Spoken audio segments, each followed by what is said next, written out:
আসসালামু আলাইকুম আরহামতুল্লাহ ওবারাকাতু। শিক্ষার শেষ নেই, আসুন শিখি। সবাইকে শিক্ষামূলক চ্যানেল আরিফ একাডেমিতে স্বাগতম। আশা করি সবাই ভালো আছেন, সবাই ভালো থাকবেন, সুস্থ থাকবেন সে প্রত্যাশা নিয়ে শুরু করছি আজকে শিক্ষামূলক টিউটোরিয়াল। আজকে শিক্ষামূলক টিউটোরিয়ালে আমরা যেটি শিখব সেটি হলো how to change alignment in Microsoft Excel using in ribbon in 5 second. অর্থাৎ মাইক্রোসফট এক্সেলে কিভাবে আমরা মাত্র 5 সেকেন্ডে অ্যালাইনমেন্টগুলি চেঞ্জ করব, সেটি যে রিবন আছে সেই রিবন বারের মাধ্যমে, এই বিষয়টি নিয়ে আজকের এই চমৎকার টিউটোরিয়ালটি সাজিয়েছি। আশা করব টিউটোরিয়ালের প্রথম থেকে শেষ পর্যন্ত দেখবেন এবং অন্যদেরকে দেখার জন্য টিউটোরিয়াল এবং চ্যানেলটি শেয়ার করবেন। পাশাপাশি অনুরোধ থাকবে যারা এই চ্যানেলটিতে নতুন এবং যারা এখনো এই শিক্ষামূলক চ্যানেলটি সাবস্ক্রাইব করেনি তারা দয়া করে চ্যানেলটি সাবস্ক্রাইব করে বেল বাটনে ক্লিক করে রাখবেন, যাতে নতুন নতুন টিউটোরিয়াল আপলোড হওয়ার সাথে সাথে আপনাদের কাছে নোটিফিকেশন চলে যায়, আপনারা শিক্ষামূলক টিউটোরিয়ালগুলি দেখতে পারেন এবং আপনাদের চমৎকার মতামত এবং জিজ্ঞাসা দিতে পারেন।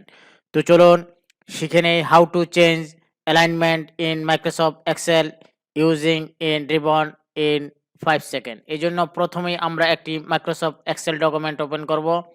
আমরা একটি মাইক্রোসফট এক্সেল ডকুমেন্ট ওপেন করেছি।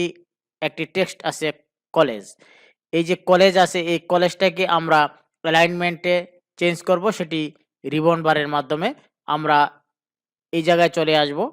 ঠিক আছে, এই জায়গায় যে অ্যালাইনমেন্টগুলি আছে আমরা এক একটি করে এক একটির কাজ শিখব। প্রথমে আমরা যেটি কাজ শিখব সেটি হলো টপ লাইন, অর্থাৎ এই লেখাটি আমাদের টপে চলে যাবে। তাহলে আমরা প্রথমে যেটি শিখব, এই যে রিবনের বারের মধ্যে কিন্তু এই অ্যালাইনমেন্টগুলি আছে। আমরা প্রথমে যেটি শিখব সেটি হলো টপ অ্যালাইন।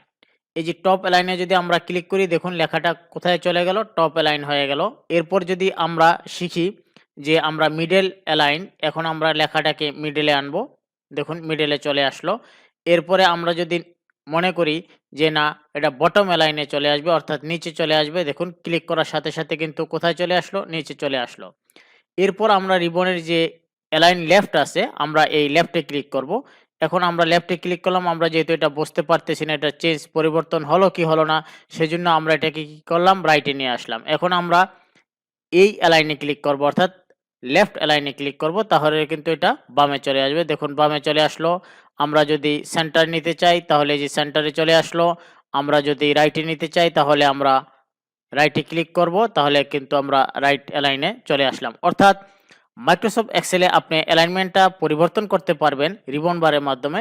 6টি পদক্ষেপে আপনি এটি নিতে পারবেন। প্রথমটি হলো টপ অ্যালাইন, তারপরটি হলো মিডল অ্যালাইন, তারপরটি হলো বটম অ্যালাইন, তারপরটি হলো অ্যালাইন লেফট অ্যালাইন, আরেকটি হলো সেন্টার অ্যালাইন, তারপরটি হলো রাইট অ্যালাইন।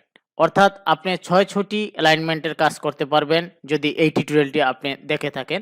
আপনি নিজেই শিখুন এবং অন্যদেরকে শেখার জন্য টিউটোরিয়াল এবং এই চ্যানেলটি শেয়ার করুন।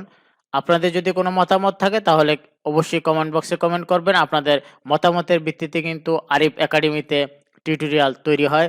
সো আপনার মতামত দিয়ে আপনি টিউটোরিয়াল উপহার নিন। এই ছিল আজকের এই চমৎকার টিউটোরিয়ালটি। আল্লাহ হাফেজ।